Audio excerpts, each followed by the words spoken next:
Arkadaşlar selamlar, saygılar. Ankara gerçekten bugün soğuk. İlk defa yılın 2024'te 0 dereceyi gördük. Dün akşam çok güzel kar yağdı. Ben Ankara'da Orhan taraflarında oturuyorum.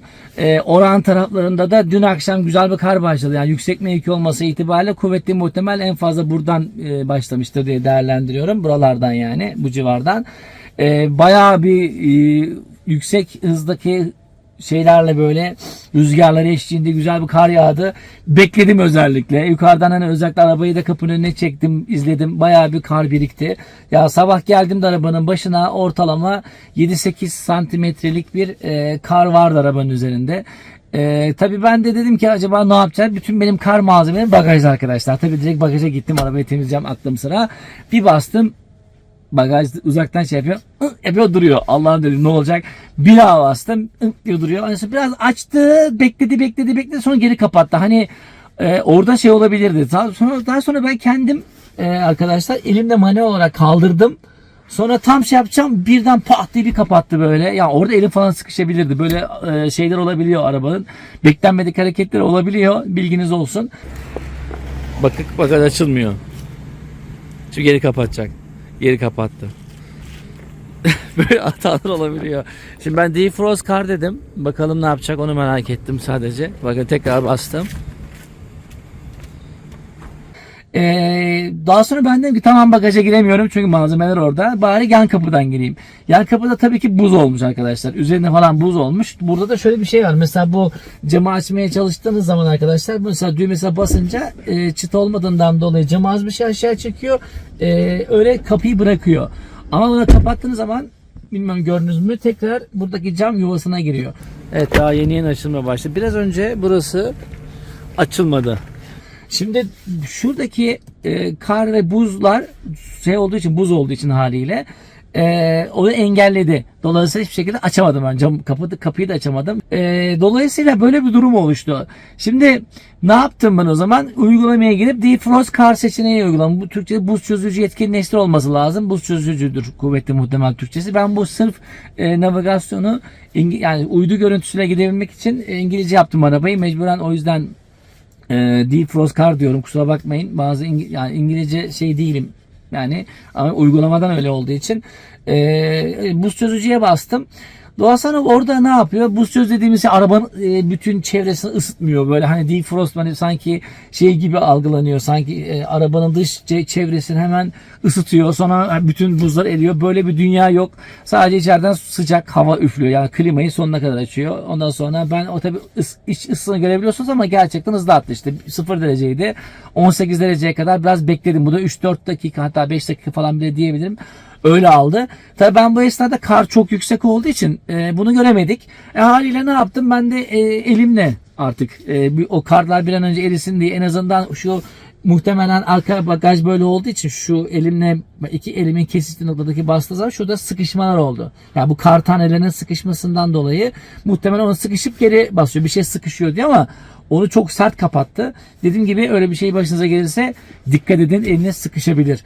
Ondan sonra ben biraz bekledim tabii oraları aldıktan sonra hafiften açıldı. Bak manuel olarak çıkartmanıza rağmen manuel o kendisi otomatik olarak kapattı ve bir daha bana izin vermedi belli bir süre. Ben defrost kar dedim neyse ondan sonra bu şeyler açıldı. Evet bagaj açılmadığı için şu üstündeki şeyleri aldım ama hala şu aralarındaki karlar duruyor. Bakalım açacak mı arkadaş? Şu yanları falan temizledik. Yanları temizledik onlar güzel. Onlara sıkıntı yok. Bunlar hemen eriyor. Bu arada defrost karda şu an araba kendisine buzları çözüyor. Bakın bayağı bir şurada gördüğünüz üzere bayağı güzel içeriden sıcak hava üflediği için böyle karı yani içeride güzel sıcak havası var. Tabii ben hala temizliyoruz arabayı böyle. Ancak bakın hala şey bagaj hala açılacak mı? Çok büyük merak konusu. Hala açılmadı. Deneyelim. Şeyden. Hala açılmıyor. Yok biraz önce oraya açtık ama. Zorluyor. Mesela her taraf buz. Bu tarafta da var. Çok ilginç. Kapılar açıldı ama bagajımız hala açılmadı. Tekrar deneyeceğim. Açılıyor. Evet.